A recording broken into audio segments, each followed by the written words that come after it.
Hello everyone. जय हिंद, नमस्कार। आप सभी लोगों का स्वागत है केंद्र एकेडमी के फिर से एक नए वीडियो में। आज की वीडियो में हम लोग friends UP triple S C के द्वारा जो पेट के एग्ज़ाम में पूछा जाता है या अन्य कोई भी एग्ज़ाम में पूछा जाता है, उनसे जो बनने वाले प्रश्न हैं, यानी आज का जो हमारा टॉपिक होने वाला फ्रेंड्स, उसका जो नाम है आधुनिक भारत का इतिहास। क्या नाम है उसका? आधुनिक भारत का इतिहास। यानी आधुनिक भारत इतिहास से जितने भी प्रश्न एग्जाम में बन सकते हैं, उन सभी प्रश्नों को आज हम लोग इस सेशन में डिस्कस करेंगे। इसलिए चैनल पर पहली बार आए होंगे तो चैनल को सब्सक्राइब कर लीजिएगा, बेल आइकन को दबा दीजिएगा और अपने दोस्तों को शेयर कर दीजिएगा। फ्रेंड्स, यह वीडियो आपके एग्ज़ाम के दृष्टिकोण से काफ़ी इम्पोर्टेंट है। तो चलिए शुरू करते हैं। एक बार प्लीज़ चैनल को लाइक कर दीजिएगा और जब पूरा सेशन देख लीजिएगा तो कम से कम इसे ग्रुप में ज़रूर शेयर कर दीजिएगा, ठीक है? तो आज का जो हमारा टॉपिक होने वाला है उसका नाम क्या है? आधुनिक भारत का इतिहास। और आधुनिक भारत के इतिहास में हम लोग सभी महत्वपूर्ण प्रश्नों को देखेंगे जो किसी न किसी एग्जाम में ज़रूर पूछा गया है, ठीक है? तो बने रहिएगा सेशन पे, पूरा वीडियो देख के जाइएगा, ठीक है? चलिए स्टार्ट करते हैं। इसमें हम लोग जो है सबसे पहले क्या पढ़ेंगे, तो ब्रिटिश राज्य का अभ्युदय एवं प्रथम स्वतंत्रता संग्राम जो पढ़ेंगे और इसको हम लोग पढ़ने वाले प्रश्नों को देखेंगे, ठीक है? तो चलिए इसमें जो हमारा प्रश्न है, पहला प्रश्न क्या लिखा है? तो इसमें हमारा जो पहला प्रश्न है लिखा है कि दक्षिण भारत की किस राजा के, क्या लिखा है? दक्षिण भारत के किस राजा ने 1741 ईस्वी में कोलाचेल की लड़ाई में ईस्ट इंडिया कंपनी को परास्त कर दिया था? ऑप्शन ए की बात करेंगे तो बीरा पांड्या कट्टा बोमन। बी की बात करेंगे तो इसमें क्या लिखा है? बी जो इसमें क्या लिखा है तो राजा राज चोल। सी की बात करेगा तो मार्तंड वर्मा और डी की बात करेगा तो हैदर अली। इसके उत्तर की बात करेंगे तो इसका जो राइट ऑप्शन होगा फ्रेंड्स, ऑप्शन नंबर सी। सी जो इसका राइट ऑप्शन है, यानी जो और 1741 में जो कोलाचल की जो लड़ाई हुई थी उसमें ईस्ट इंडिया यानी डच ईस्ट इंडिया कंपनी ने किसको परास्त किया था? तो मार्तंड वर्मा को जो है इन्होंने क्या कर दिया था? परास्त कर दिया था, ठीक है? चलिए हम लोग इसमें जो इसका देख सकते हैं, इसका डिस्कस क्या लिखा है। इसमें लिखा है कि कोलाचल का युद्ध 1741 ईस्वी में त्रावणकोर के राजा मार्तंड वर्मा तथा dust India east India company के मध्य हुआ, जिसमें त्रावणकोर की सेना ने डच सेना को परास्त कर दिया था।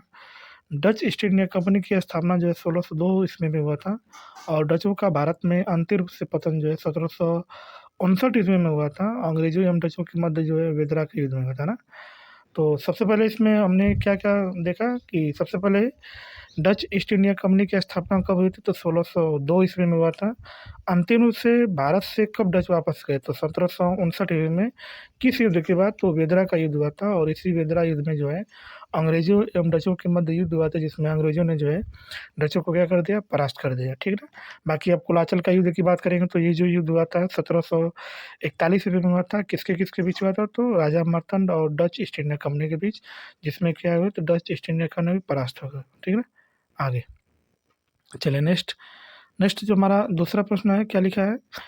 वास्को डी गामा किस वर्ष कालीकट में उतरा? ऑप्शन की बात करेंगे तो ऑप्शन नंबर ए 1234, बी की बात करेंगे तो 1681, सी की बात करेंगे तो 1394 और डी की बात करेंगे तो 1498। इसके उत्तर की बात करेंगे तो जो वास्को डी गामा था ये भारत की खोज के लिए निकला था और ये जो है जो सन 1498 ईस्वी में जो है कालीकट पहुंचा था। वहाँ पर उसका स्वागत किसने किया था? तो जमोरिन ने किया था, है ना। चलिए हम लोग देख सकते हैं इसका डिस्कस क्या लिखा है। इसमें लिखा है कि पुर्तगाली नाविक वास्को डी गामा 20 मई सन 1498 ईस्वी को मालाबार कालीकट केरल के निकट तट पर पहुंचा। वहाँ के स्थानीय शासक जिसकी उपाधि जमोरिन थी ने उनका क्या किया था? स्वागत किया था ना। तो वास्को डी गामा का स्वागत किसने किया था? तो वहाँ पे जमोरिन जो रहते थे यानी राजा जो रहते थे वही उनका जो है स्वागत किया, ठीक है। नेक्स्ट तीसरा जो हमारा प्रश्न है, वास्को डी गामा एक पुर्तगाली अन्वेषक ने वर्ष में भारत के समुद्री मार्ग की खोज की थी। ऑप्शन ए की बात करेगा तो 1598, बी की बात करेगा तो 1500, सी की बात करेगा 1498 और डी की बात करेगा तो 1600। अभी हमने बताया था कि भारत में समुद्री मार्ग की खोज कब किया था? तो उन्होंने 1498 में खोज किया था और ये कालीकट पर गए थे और वहीं पर जो उनका स्वागत जो है जमोरिन ने किया था। किसने किया था?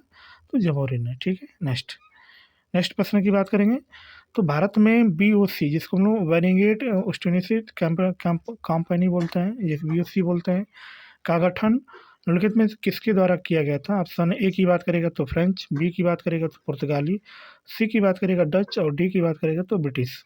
इसके उत्तर की बात करेंगे तो ऑप्शन नंबर सी जो इसका राइट ऑप्शन है, यानी डच ने जो है बीओसी जो है का गठन किया था, और इसका जो राइट ऑप्शन है फ्रेंड्स ऑप्शन नंबर सी जो इसका राइट ऑप्शन है। ठीक है, नेक्स्ट चलिए आगे हम लोग देखते हैं आगे क्या लिखा है।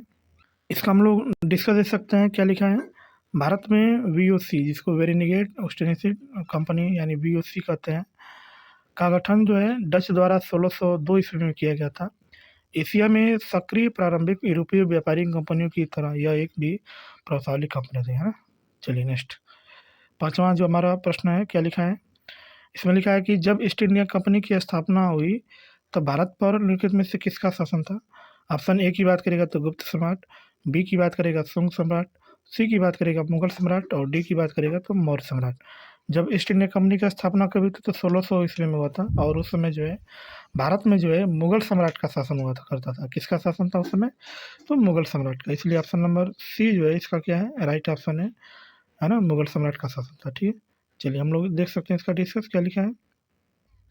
इसमें लिखा है कि ब्रिटिश ईस्ट इंडिया कंपनी की स्थापना दिसंबर सन 1600 ईस्वी में हुआ था। इस समय भारत में मुगल बादशाह उस समय किसका शासन था? तो अकबर का शासन था। ठीक है, अकबर उस समय शासन कर रहे थे, और वहीं उसी समय जो है ईस्ट इंडिया कंपनी की स्थापना हुआ। आगे छठा जो हमारा प्रश्न है, सिराजुद्दौला किस युद्ध में अंग्रेजों से पराजित हुआ था? ऑप्शन की बात करेंगे तो ऑप्शन नंबर ए इनमें से कोई नहीं, बी की बात करेंगे तो वानडीवास, सी की बात करेगा प्लासी और डी की बात करेगा तो बक्सर। इसके उत्तर की बात करेंगे तो ऑप्शन नंबर सी यानी प्लासी के युद्ध में जो है जो सिराजुद्दौला थे, ये क्या हो गए थे तो अंग्रेजों से पराजित हो गए थे ना, और ये जो है अंग्रेजों के बीच इनका युद्ध हुआ था जिसमें इनकी हार हुई थी। ठीक है, चलिए देख सकते हैं इसका डिस्कस। प्लासी के युद्ध की बात करेंगे तो इसका युद्ध जो है 23 जून सन 1757 ईस्वी को अंग्रेज सेनापति रॉबर्ट क्लाई और बंगाल के नवाब सिराजुद्दौला के बीच हुआ था। इस युद्ध में सिराजुद्दौला का सेनापति जो मीर जाफर था, इस युद्ध में मीर जाफर की धोखाधड़ी के कारण जो है सिराजुद्दौला की क्या हुए थे, हत्या हुई थी ना। तो इसमें जो है धोखा किसने दिया था? तो इसका जो सेनापति था जिसका नाम जो है मीर जाफर था, इन्होंने जो इसको धोखा से जो है इनको हरा दिया था। ठीक है, जाके अंग्रेजों से मिल गया था। ठीक है, नेक्स्ट नेक्स्ट प्रश्न की बात करेंगे तो इसमें लिखा है कि प्लासी का युद्ध कब लड़ा गया था? ऑप्शन ए की बात करेगा 1748, बी की बात करेगा 1757, सी की बात करेगा तो 1764 और डी की बात करेगा तो 1782। अभी हमने इसके बारे में डिस्कस किया था तो कि जो प्लासी का जो युद्ध हुआ था सन 1757 ईस्वी में हुआ था, और 1764 में किसका युद्ध था? तो ये बक्सर का युद्ध हुआ था। ठीक है, नेक्स्ट नेक्स्ट जो हमारा प्रश्न है क्या लिखा है। इसमें लिखा है कि प्लासी की लड़ाई और के बीच लड़ी गई थी, यानी प्लासी की लड़ाई अंग्रेजों और किसके बीच लड़ा गया था? ऑप्शन ए की बात करेगा तो सिराजुद्दौला, बी की बात करेगा तो हबीबुल्ला खां, सी की बात करेगा उस्मान अली खान, डी की बात करेगा तो मीर मोहम्मद यूसुफ खान। इसके उत्तर की बात करेंगे तो अभी हमने बताया था कि जो प्लासी का जो युद्ध हुआ था सन 1757 ईस्वी में हुआ था, और ये किसके बीच हुआ था? तो अंग्रेजों और सिराजुद्दौला के बीच हुआ था, जिसमें सिराजुद्दौला की हार हुई थी। उसका जो सेनापति मीर जाफर था, ये क्या किया तो धोखे से जो है अंग्रेजों से जाके मिल गया। ठीक है, नेक्स्ट नेक्स्ट प्रश्न की बात करेंगे क्या लिखा है। इसमें लिखा है कि इनमें से किस लड़ाई में अंग्रेजों ने बंगाल के नवाब सिराजुद्दौला को हराया था? ऑप्शन ए की बात करेगा तो सन 1757 में प्लासी की लड़ाई, डी बी की बात करेंगे तो सन 1760 में वानडीवास की लड़ाई। तो इसके अभी हमने बताया था कि इसका जो राइट ऑप्शन होगा फ्रेंड्स ऑप्शन नंबर ए, सन 1757 इसमें जो है प्लासी की लड़ाई में जो है अंग्रेज बंगाल के नवाब जो सिराजुद्दौला थे, ये क्या किए तो अंग्रेजों द्वारा हार गए थे। ठीक है, चलिए हम लोग देख सकते हैं इसका डिस्कस। चलिए नेक्स्ट नेक्स्ट जो प्रश्न हमारा लिखा है, इसमें लिखा है कि बक्सर के युद्ध के बाद ईस्ट इंडिया कंपनी मुगल सम्राट को प्रतिवर्ष का भुगतान करने के लिए सहमत हुई थी। ऑप्शन ए की बात करेगा तो 42 लाख रुपए, बी की बात करेगा 26 लाख रुपए, सी की बात करेगा 44 लाख रुपए, डी की बात करेगा तो 68 लाख रुपए। इसका जो राइट ऑप्शन है फ्रेंड्स ऑप्शन नंबर बी जो इसका राइट ऑप्शन है, यानी जब बक्सर का युद्ध मतलब कि लड़ा गया था उसमें ईस्ट इंडिया कंपनी मुगल सम्राट को भी हरा दी, और हारते समय उन्होंने कहा कि मैं आपको जो है 26 लाख रुपए जो है ये हर साल मैं आपको दूंगी। ठीक है, तो ये ईस्ट इंडिया कंपनी जो है ने कहा था। ठीक है, चलिए हम लोग देख सकते हैं इसका डिस्कस क्या लिखा है। इसमें लिखा है कि बक्सर के युद्ध के बाद अगस्त सन 1765 ईस्वी में क्लाइव ने मुगल बादशाह शाह आलम द्वितीय से इलाहाबाद की संधि की, जिसके अनुसार ऑप्शन क्या क्या उसमें मतलब कि संधि हुई थी। तो मुगल बादशाह ने बंगाल, बिहार, उड़ीसा की दीवानी कंपनी को सौंप दी। कंपनी ने अवध के नवाब से कड़ा और मानकपुर को लेकर सम्राट को दे दिया, यानी मुगल सम्राट को दे दिया। ठीक है। नेक्स्ट, तीसरा जो है क्या संधि हुआ था, तो कंपनी ने मुगल बादशाह को 26 लाख रुपए जो है देने का जो है स्वीकार किया था, है ना। चलिए नेक्स्ट, 13वां जो हमारा प्रश्न है, क्या लिखा है, बक्सर के युद्ध के बाद के नवाब ने इलाहाबाद और कड़ा को मुगल सम्राट को सौंप दिया, जो ब्रिटिश सैनिकों के संरक्षण के अंतर्गत आया था। ऑप्शन ए की बात करेगा बनारस, बी की बात करेगा भोपाल, सी की बात करेगा भावलपुर और डी की बात करेगा तो अवध। तो ये किसके अंतर्गत आएगा, तो फ्रेंड्स इसका जो राइट ऑप्शन होगा फ्रेंड्स अवध। अवध जो इसका राइट ऑप्शन है, नहीं अवध के अंतर्गत जो है कड़ा मानिकपुर आता है और इसको जो है सौंप दिया था। ठीक है। नेक्स्ट, वर्ष में ईस्ट इंडिया कंपनी के जहाज़ों ने सूरत के पास स्थित सवाली एस्चुरी ने पुर्तगालियों को पराजित किया था। ऑप्शन ए की बात करेगा 1609, बी की बात करेगा 1610, सी की बात करेगा 1612 और डी की बात करेगा 1618। इसका जो उत्तर हो जाएगा फ्रेंड्स ऑप्शन नंबर सी, 1612 ईस्वी जो है इसमें जो इन्होंने क्या किया था, तो इसको पराजित किया था। ठीक है। चलिए हम लोग देख सकते हैं इसका डिस्कस क्या लिखा है। इसमें लिखा है कि 1612 ईस्वी में ईस्ट इंडिया कंपनी के जहाज़ों ने सूरत के निकट स्वाली एस्चुरी में पुर्तगालियों को पराजित किया था। इस युद्ध में अंग्रेजी सेना का नेतृत्व थॉमस बेस्ट ने किया था। अंग्रेजों ने इस विजयपुर से पुर्तगाली जो है अधिकार को क्या करते हैं, निरंतरता भंग हो गई थी। ठीक है। नेक्स्ट, चलिए आगे जो हमारा 13वां प्रश्न है, इसमें क्या लिखा है, इसमें लिखा है कि पहली डेनिश ईस्ट इंडिया कंपनी ने अपना परिचालन किस वर्ष में शुरू किया। ऑप्शन ए की बात करेंगे 1616, बी की बात करेंगे 1650, सी की बात करेंगे 1630 और डी की बात करेंगे 1670। इसका जो उत्तर हो जाएगा फ्रेंड्स ऑप्शन नंबर सी, ए जो इसका राइट ऑप्शन है, यानी 1616 ईस्वी में जो है इन्होंने जो है डेनिश ईस्ट इंडिया कंपनी ने अपना क्या किया, परिचालन स्टार्ट किया। ठीक है। चलिए देख सकते हैं हम लोग इसका discuss. Danish east India company ने अपना परिचालन यानी स्थापना जो है वर्ष 1616 में किया था। इन्होंने वर्ष 1620 ईस्वी में अपनी फैक्ट्री जो है ट्रावनकोर में जो है स्थापित किया था।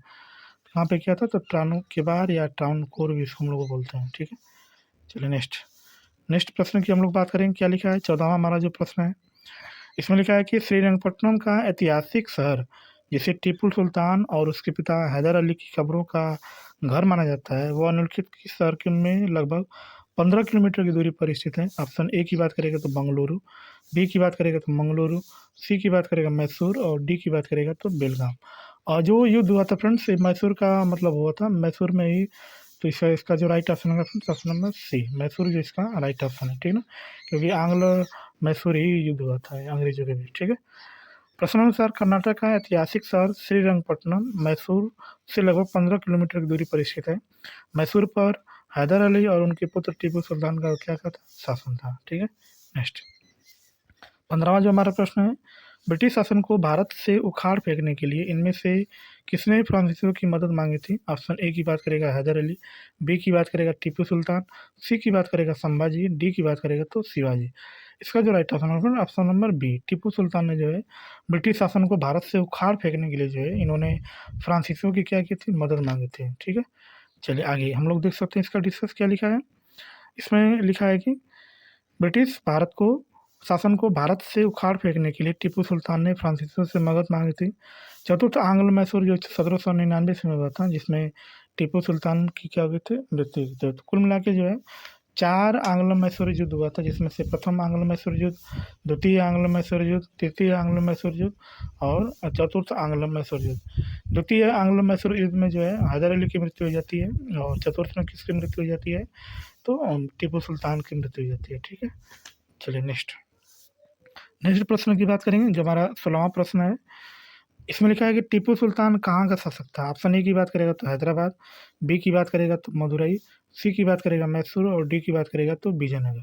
और इसका जो राइट ऑप्शन है फ्रेंड्स ऑप्शन नंबर सी जो इसका राइट ऑप्शन है, यानी टीपू सुल्तान और जो हैदर अली थे कहाँ के शासन करने वाले थे, तो मैसूर पर। ठीक है।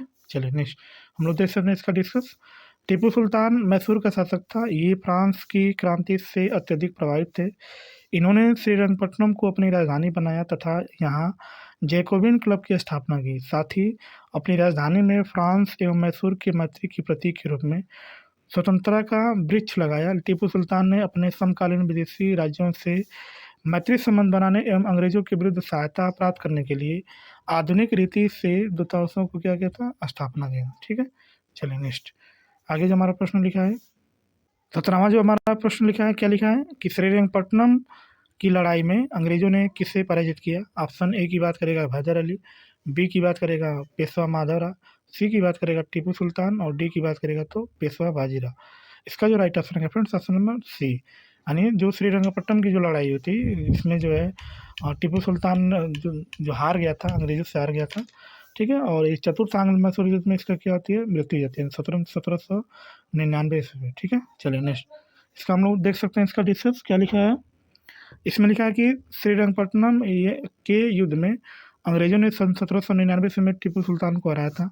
इसे चतुर्थ आंग्ल मैसूर युद्ध में टीपू सुल्तान पूर्णतः पराजित हुआ तथा उसकी मृत्यु हो गई। युद्ध के पश्चात अंग्रेजों ने मैसूर की गद्दी पर अड्यार वंश के एक बालक कृष्णराज को क्या कर दिया था, बैठा दिया था। ठीक है, उसका आम शकल था और उसको वहाँ पर क्या कर दिया था, बैठा दिया था। ठीक है, नेक्स्ट नेक्स्ट जो प्रश्न है, श्रीरंगपट्टनम की संधि पर हैदराबाद के निजाम टीपू सुल्तान और निम्नलिखित में से किस ब्रिटिश गवर्नर की जनरल के बीच हस्ताक्षर हुआ था। ऑप्शन ए की बात करेगा लॉर्ड वेलेस्ली, बी की बात करेगा लॉर्ड कैनिंग, सी की बात करेगा लॉर्ड डलहौजी, डी की बात करेगा लॉर्ड कॉर्नवालिस। इसका जो राइट ऑप्शन है फ्रेंड्स ऑप्शन नंबर डी जो इसका राइट ऑप्शन है। यानी जब श्रीरंगपट्टनम की जो संधि हुई थी उस समय हैदराबाद को जो निजाम टीपू सुल्तान थे और अंग्रेजों की तरफ से जो लॉर्ड कॉर्नवालिस थे, इनके बीच क्या हुई थी, संधि हुई थी। ठीक है, नेक्स्ट हम लोग इसका देख सकते हैं, इसका डिस्कस भी क्या है।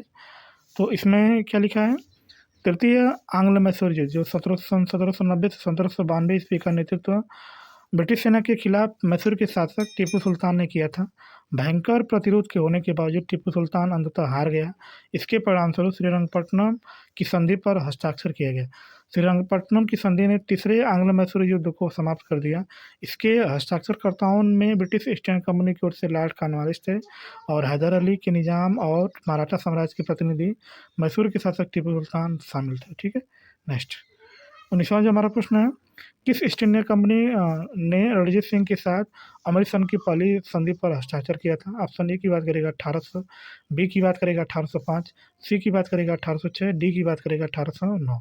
इसका जो राइट ऑप्शन है फ्रेंड्स ऑप्शन नंबर डी जो इसका राइट ऑप्शन है। यानी रणजीत सिंह और ईस्ट इंडिया कंपनी के बीच जो अमृतसर की जो पहली संधि हुई थी कब हुआ था, तो 1809 ईस्वी में हुआ था। कब हुआ था, तो 1809 ईस्वी में। ठीक है, हम लोग देख सकते हैं इसका डिस्कस क्या लिखा है। ईस्ट इंडिया कंपनी तथा रणजीत सिंह के मध्य 1809 ईस्वी में अमृतसर की प्रथम संधि हुई थी, जिसकी मध्यस्थता चार्ल्स मेटकाफ ने किया था। यह संधि लॉर्ड मिंटो प्रथम के शासनकाल में हुआ था। किसके मध्य हुआ था, तो लॉर्ड मिंटो के प्रथम शासनकाल में हुआ था। ठीक है, चलिए आगे 20वां जो प्रश्न है, बम्बई जिसको बॉम्बे पहले था बम्बई कहा जाता है, अब छत्रपति शिवाजी महाराज टर्मिनल से थाने तक भारत में पहली यात्री ट्रेन किस वर्ष चली थी। ऑप्शन ए की बात करेगा 1935, बी की बात करेगा 1825, सी की बात करेगा 1853, डी की बात करेगा 1840। तो भारत की जो पहली ट्रेन चलाई गई थी 1853 ईस्वी में, कहाँ से कहाँ तक चलाई गई थी, तो मुंबई से थाने के बीच जो है चलाई गई थी। ठीक है, इसलिए ऑप्शन नंबर सी जो इसका राइट ऑप्शन है। ठीक है, नेक्स्ट चलिए आगे हम लोग इसका देख सकते हैं, इसका डिस्कस क्या लिखा है। भारत में रेल निर्माण की दिशा में प्रथम प्रयास British governor general Lord Dalhousie द्वारा किया गया था। प्रथम यात्री ट्रेन 1853 ईस्वी में बम्बई से बोरबंदर स्टेशन से थाने के बीच चलाई गई थी। ठीक है ना, तो इसलिए इसका राइट ऑप्शन क्या आ जाएगा, 1853। ठीक है, तो फ्रेंड्स हमने जो है आज आधुनिक भारत इतिहास से लगभग 20 प्रश्नों को हल किया है। ठीक है, नेक्स्ट वीडियो में ऐसे ही शानदार प्रश्नों को हम लेके चलेंगे। यदि चैनल पर पहली बार होंगे तो चैनल को सब्सक्राइब कर लीजिएगा, बेल आइकन को दबा दीजिएगा और अपने दोस्तों को शेयर कर दीजिएगा। मिलते हैं नेक्स्ट क्लास में ऐसे ही शानदार प्रश्नों के साथ, तब तक के लिए बाय और जय हिंद फ्रेंड्स।